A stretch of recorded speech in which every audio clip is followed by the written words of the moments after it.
Hi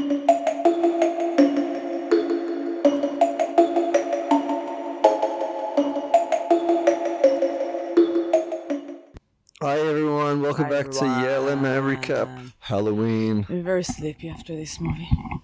Well, this was a very I told long Matt from hour now and 20 on minutes. you're not allowed to pick any more movies. Well, it's too late because Wow, because we've done the tour. the next movie I have picked is going to be awesome. Yeah, you picked it last year already. And then the next one is going to be a 4-star movie after that. And then I'm done. Yeah. It's So, all on my shoulders. After look to the future. No, it's... After this terrible movie, like you have no say. I have no say. No. Listen, it's a movie called The Ghoul. It's from the 70s. John It's the Hurt. worst movie I've ever watched. Well, This month, at least. yeah. It was an hour and 22 minutes that felt like an hour and 72 minutes. I don't know where's Which would my have been ring. 2 hours and 2 minutes, I guess, by my math. Did you take my stuff from here? I put your stuff here because you passive-aggressively said, "Oh, I don't need any help," when I've been waiting an hour to recap why this. did you just take this and put it here? To get it out of the making a way mess so in you my can mess. sit down. Please don't make a mess. I don't want to take your 3 notes away. There's so All of much, my 3 so much notes for you to away. comment on. Yeah, so much. And one of them is the credits are too long. Alright, so tonight, if you're listening to it on time and you are in West Hartford or you know somebody in West Hartford, please send them to my show, Israeli Wonder in West Hartford, Connecticut. Yeah, especially if you're a big fan of The Ghoul. No, if and you you're a wanna- big fan of the Ghoul, we have nothing to talk about. No, I'm kidding. I bet that there's no one. There's no one that's a big fan of The Ghoul. No, did you look on the IMDb No. what's the stars? I'm No, just curious. 5 Can you do stars. that? Like my phone is over there. All right. I mean, Like how I many? think this movie has been remade. I would rate it like 1. Do you want to watch the remake No, version? never, ever. But No matter what. I would rate it 1. this is a movie that could have... So the other day we didn't recap it. I mean, I guess we could hijack... You know what? I'll give it This. 2 because I like the actress in the beginning. But Yeah. that's it. Because she's a good actress. But besides that, the movie is so bad. Yeah. And then you had complaints about Next to Kin. I wasn't really complaining about it. How many? This got 5.2 out of 10 stars Wow, on IMDb. that's not too bad. They Creepy. deserve like 3. Yeah. Yeah, alright. Judge by the cover. It looks like a movie from 3 decades earlier than 1975, which is when it came out. Yeah, I didn't want to write it because I didn't want to judge it that much. But now when I watch it, I'm like, that looked dumb. I mean, the cover just shows Looks people's really heads, stupid. really, in its green tint. Yeah, it looks bad. There's this Then I punk wrote, band. it looks not scary at all. But I hope I'm wrong. That's why I didn't write. Well, It looked dumb. But all I care about is this next part of the worksheet, which is body count. I said 8. I said man. 6. Boom! Last minute. Swing for the fences. The 6th death. Right before the credits rolled. First skill, what did you say? I said 23 minutes. You got it too. Oh, Right? I'm sweeping the category. It was 33 minutes. Yeah, I did 11. Ooh. You did in sex? I said no. Me too. And there was was nothing. nothing. Yeah. There was like him touching your boob for a moment, but Yeah, that's Not not, enough. nudity. Yeah. Blick ending. I said yes. Me too. Okay, well, we're both right. Yeah, is it? I mean, it ends with the guy all blowing bad. his head off, and everyone is dead except for one person who leaves completely traumatized, and everyone in yeah, her but circle is still, dead. like she can like there's no option for like sequel because the goal. Well, is that has dead. nothing to do with whether the Like ending for is me, bleak or when not. the main person, the evil is dead, it's like a happy ending. All right, well, we have to agree to disagree. Animal death. Animal death. I said yes. A crow. I said yes, a dog and a peacock. Oh, wow. Well, no animals died. No, in the but there filming of was this a movie. ferret. There was a live ferret. Yeah, Yes. James Murray was there. Yeah. I had no idea what this movie was about, so my guess logline is pretty vague. and I just said the dead won't stay dead for long. Oh, do you want to hear mine? It's really funny. But it turns out they do stay dead for as long as they're supposed to So be dead. I wrote on this one, I wrote the next sequel of it. Oh, yeah? Yeah, I just wrote the name of the next sequel. And it's the Ghoul versus Kayako and Sadako. I think Kayako and Sadako would They're much pretty better much ghouls. win. I love them. Yeah. Oh, yeah, definitely. Did you think that all right, let's get into this a little bit. This is such a ridiculous premise for the start of a movie. Well, it comes into this is like the strangest way to start a surprise party, which is someone is coming home and they see a friend of theirs just kick over a chair, hanging themselves, but not using a noose, which we learned last night by taking a ghost tour, that a hangman's noose is how many knots? What? How many knots in a hangman's noose? Night. What is noose? Is what people use. It's a knot that people. It's a way that people hang themselves. Yeah, we took a ghost tour last night, and I didn't understand everything. And every time they asked me, "Oh, what did she say?" I was like, "Listen, I'll tell you after that." And then after. Yeah, well, because what do you want to do? Talk while she's still talking. So we can step to and the back. And I did explain to you. We were in the back. What is that? I didn't listen to it. Huh? What did she say? A hangman's noose is 13 knots. Hangman what? A noose is a rope that you use to put your head in to commit suicide or for people to be sentenced to death by hanging. And it has 13 knots. If you use too many knots, your head can go clean off. If you use not enough knots, then your neck won't break and you suffocate to death, which is more painful. Okay. But they didn't want that option, of course. They didn't use a hangman's noose in this surprise party scenario. They used a meat hook through the neck, which was fake. They were just faking out the guest of honor. This woman. Yeah, but the beginning was funny. I thought it's funny. Maybe it's like a Halloween. It was a clever sort of way to start things. And Daphne was and then from here, everything went bad. Well, it went so bizarre because this happens in the early 19th century because cars are fairly new. So early 1900s is when this is set. And there's a big dance party at a ballroom. And people are dancing and they're drinking. And two of the real high rollers, Jeffrey and Billy, both have cars. And Daphne's had a few drinks and she tries to, vie for their attention. And she says, "Hey, why don't you challenge Billy to a car race, Jeffrey?" And Jeffrey's trying to get in there with Daphne. So he says, "Yeah, sure. Where do you want to go to?" To Land's End, which is 100 miles from where they're from. It takes place in England, by the way. Oh, by the way, I didn't say 100 kilometers, Wait, maybe? I didn't say my notes. I have 3 and they're you're going to do down. them all right away? Yeah, so my first note I already said one of them. Was about the... What? About the credits? You didn't say anything. I did mention that one of your 3 notes is about the length of the opening credits. It was so long. It was like, is that the end? Yeah. I hoped so, but no, it wasn't. It's just an old movie thing. Pretty much every single credit is done in the very beginning. Yeah, and yet there were credits at the end too. I was like, that would be like a cool tagline for me, but I couldn't guess that before.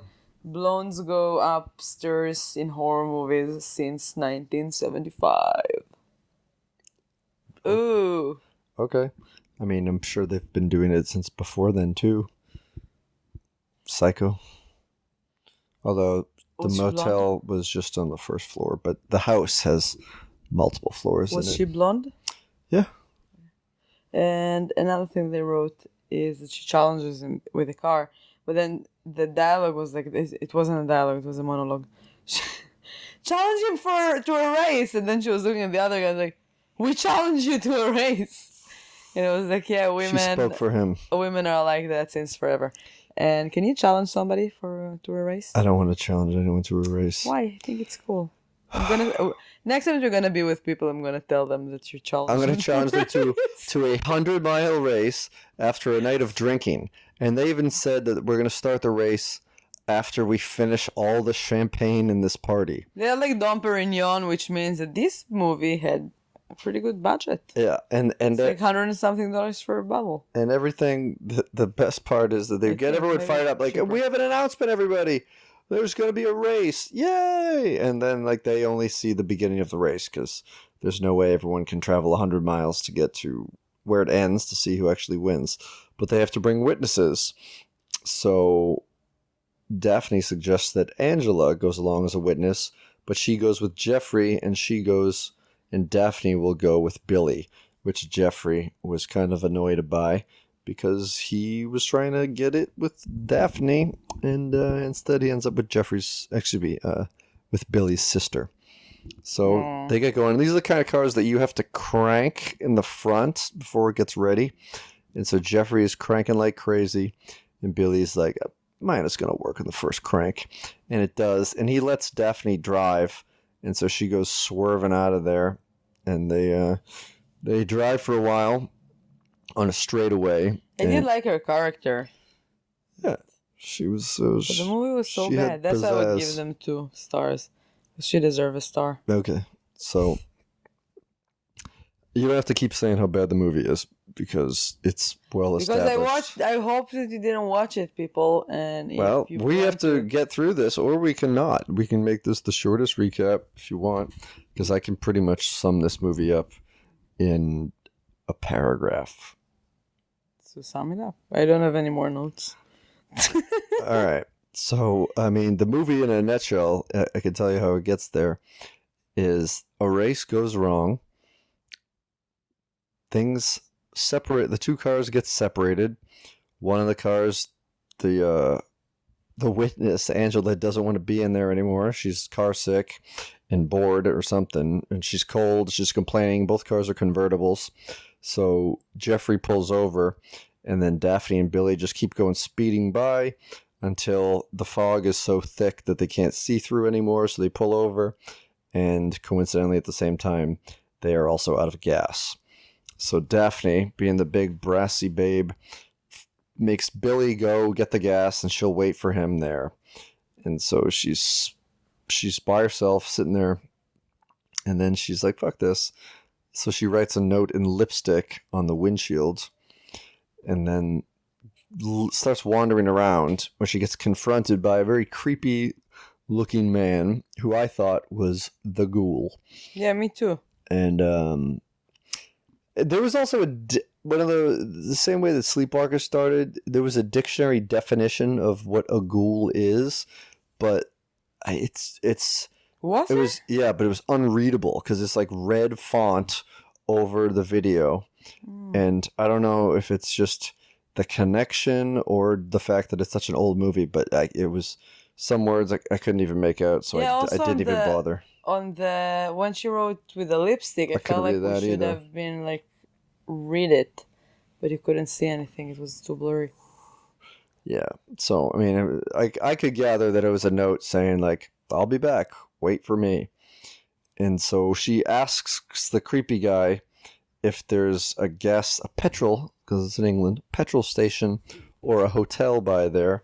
And he says, no, there's none of those things. And she's like, okay, well, I'm just going to keep walking through the woods. Please don't follow me. Doesn't say that last part. And then just keeps walking until she gets to a wrought iron gate.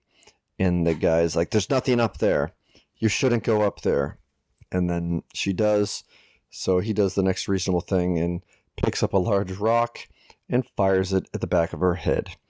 So the next thing she knows, she wakes up in his weird animal cage barn thing, staring at a ferret. And he tells her, I had to bring you here. And then Joe, Sal, and Q are coming. Yes, and then they then the word Larry is yelled multiple times. Larry! That's an Impractical Jokers reference. And favorite guys. So she fights with him and escapes, and she finds a Sherlock Holmes looking guy named Mr. Lawrence, and he's like, you're trespassing, but you can come in the house and wait until the fog clears. And she's like, there's a guy chasing me. He's like, I don't see anyone. And that guy, who we later know is named Tom, disappears. And so, And it sits in the kitchen with a white lady. yeah, but she doesn't know that yet. So she's in the kitchen with this woman who is supposed to be Indian, played by a white woman who does not look Indian at all. I And think she's Indian. she's definitely not Indian. How do you know? Because you can tell. Look, if you want to look at the IMDb, I don't know. I didn't I- look at IMDb. I'm already here. Also not to look at the movie. Okay. Well, her name is Gwen Watford, Oh. and she looks That's like racist, guys. she looks like the whitest white person ever. Oh my god! Hold on. I want to see. So Yeah. there you go. Gwendoline Watford, born in Islington, London, 1927. Oh yeah, there's the remake. Yeah. Oh. So her name is I'm gonna give Aya. it 2 stars right So now. she's the housekeeper. Her name is Aya, and we don't really even know that she's Indian until she starts speaking Hindu, and he yells at her and says, "We only speak English in the house."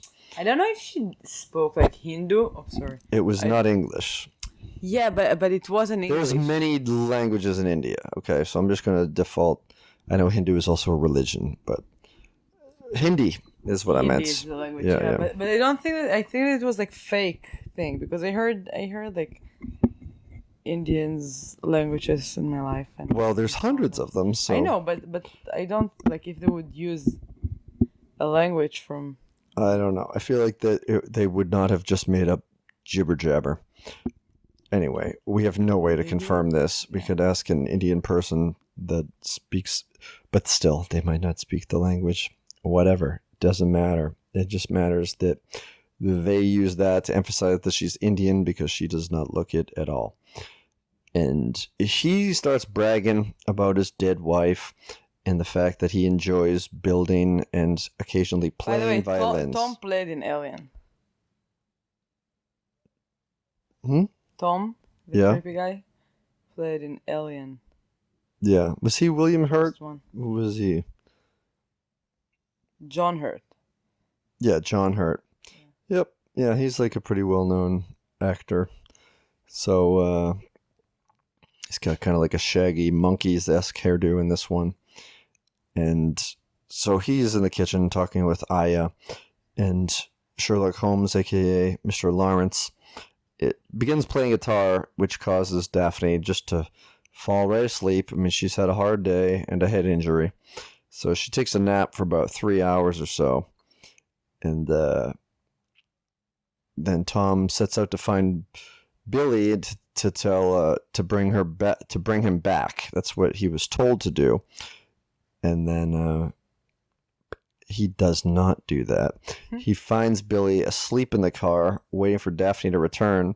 He undoes the parking brake, shuts Tom's coat in the door, and then pushes the car towards a cliff and yells "jump," which he cannot do because his coat is attached to his body, and he goes down over the cliff and dies a gruesome death.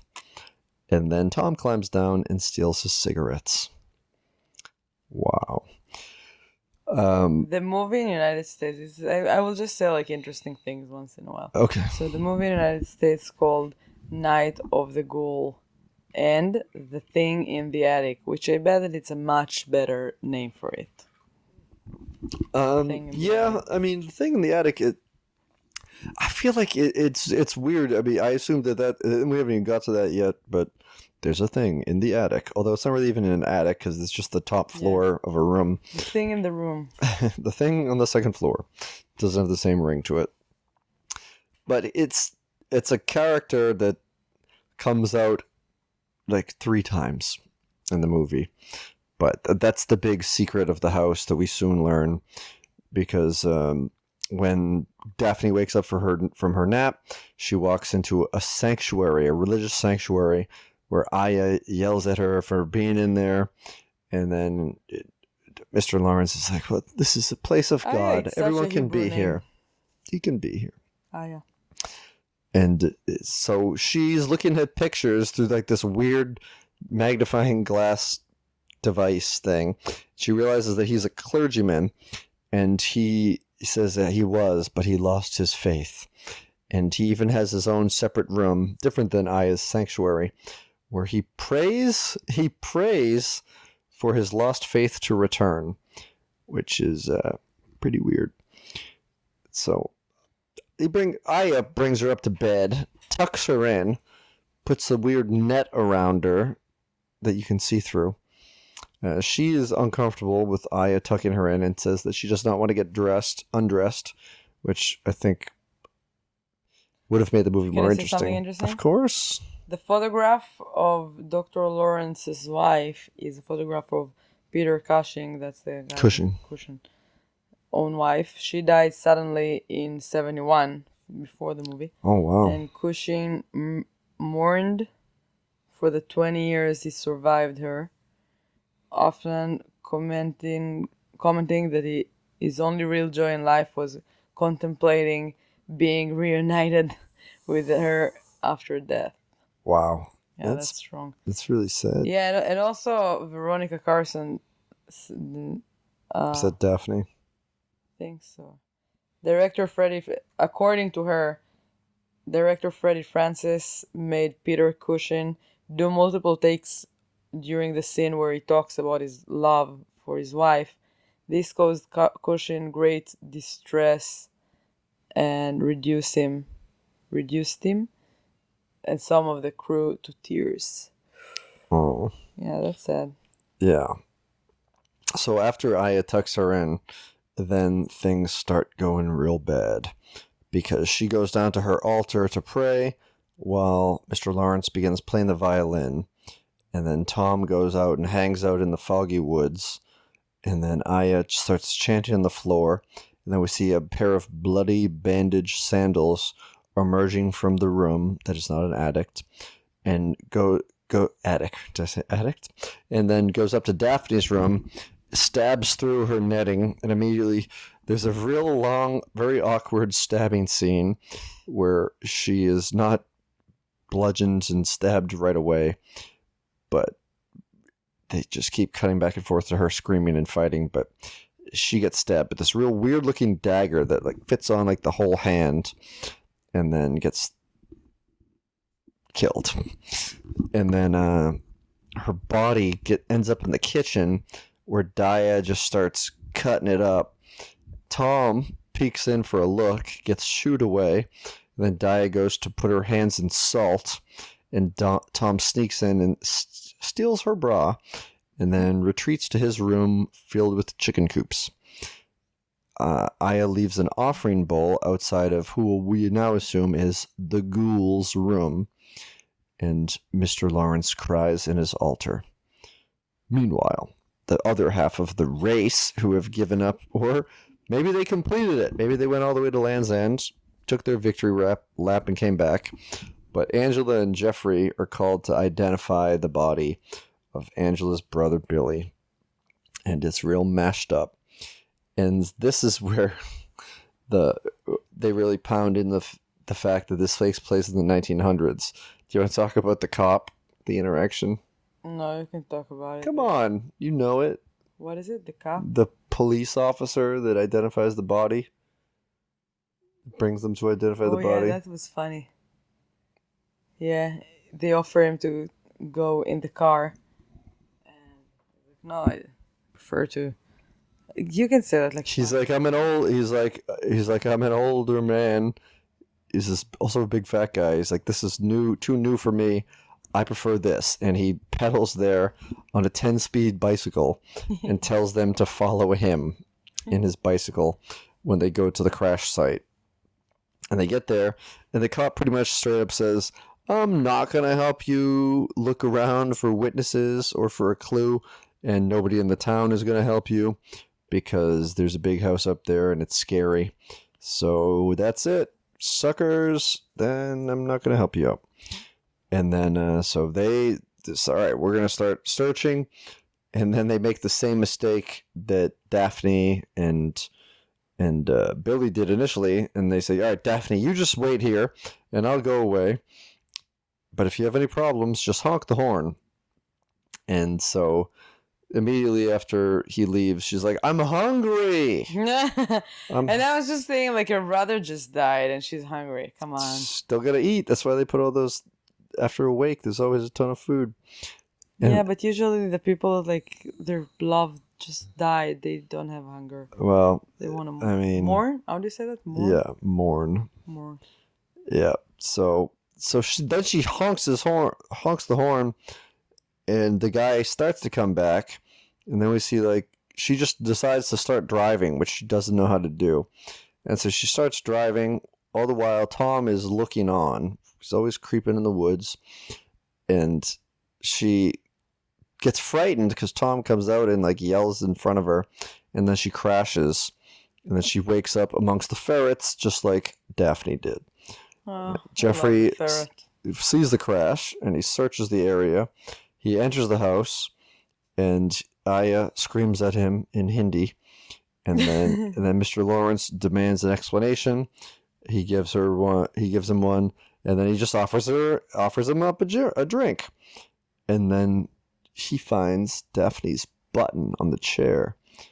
So Mr. Lawrence starts... And of course he knew how her buttons look like. Yeah, he was infatuated with her. That's the first thing that I'm noticing at people. When I meet a new person, you look right for the buttons. What buttons? There you go. So Mr. Lawrence gives him some bullshit about how a girl was just there a couple hours ago, and then she took the bus back to London, which he thinks is kind of weird. And so, but yeah, whatever, whether he buys it or he just was pretending to buy it, he leaves and goes on his merry way. And then Tom roughs up his new prisoner, Angela, in the room, and he tells Mr. Lawrence about it, because at this point he has no idea that there's a new girl that's been taken by Tom, and he tells her that I told her everything that's going on, even though he didn't, and so Tom really pisses off Mr. Lawrence, and he says, "Well, don't hurt her," even though he just did.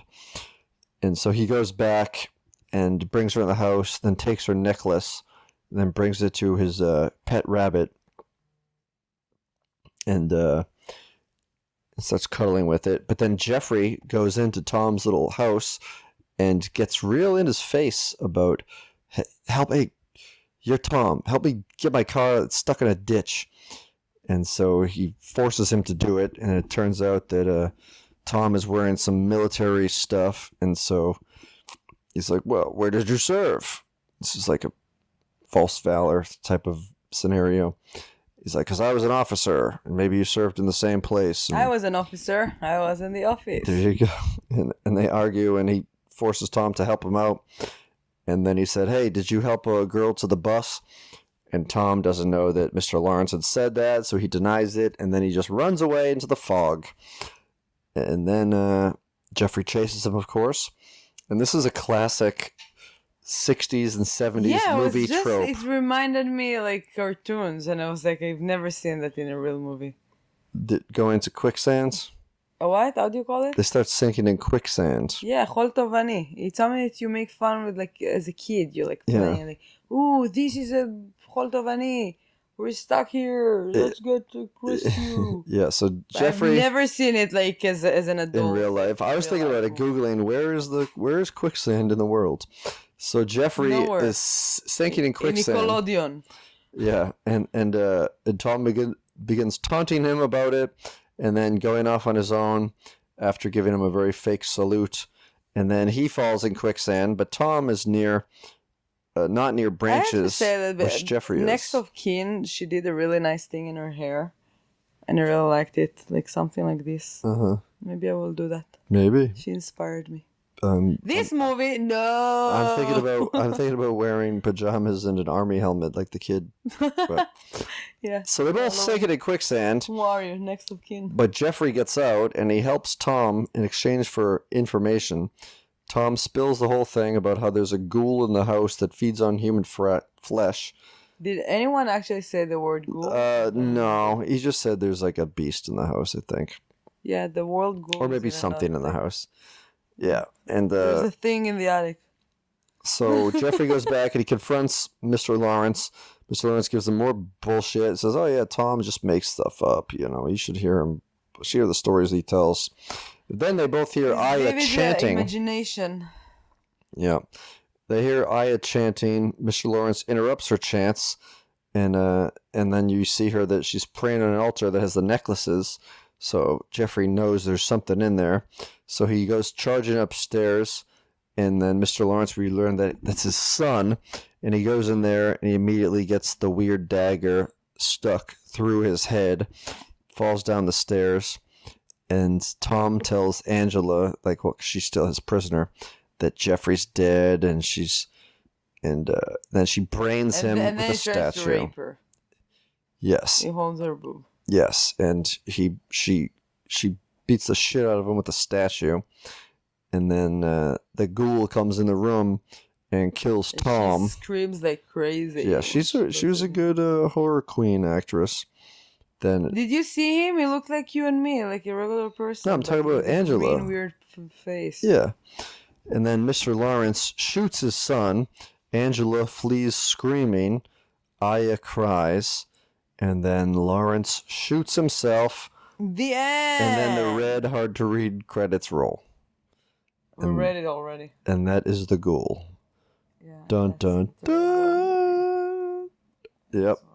Hey, I thought horror movies from the 70s would be cool, but you know what? You have to stop doing that. It's all British. If they were American horror movies from the 70s, maybe they'd be better. No, well, I apologize that I ruined your viewing experience for this and that we had to do it. It's okay. It's part of it. It was only an hour and 20 minutes, so yeah.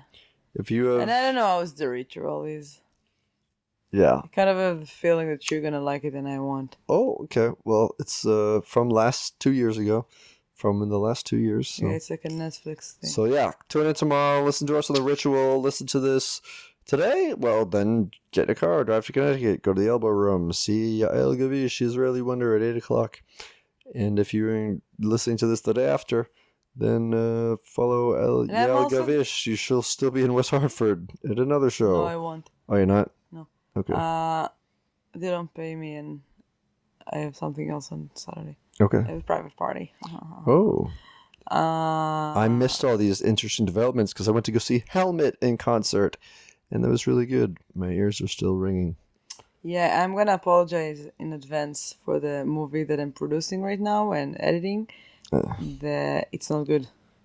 It's like, I would say it's better than The Ghoul, but it's bad. It's like, wait for the worst movie you've ever gonna watch. All right. Well, and to be I don't honest, think you need I to wrote a really good script. A really good one. Well, I'm sorry. All right. Well, it's unnecessary to talk shit about something that. It's my movie. Yeah, it doesn't matter. I'm apologizing in advance. Well, listen. There's plenty more positive things that you could take from this experience. Fun. I had a really good time. We're done for this now, yes, and we will talk to you soon. Tomorrow. Follow at Yomat Recap on social media platforms, like the page, leave a review, tell a friend, and good night. Good night.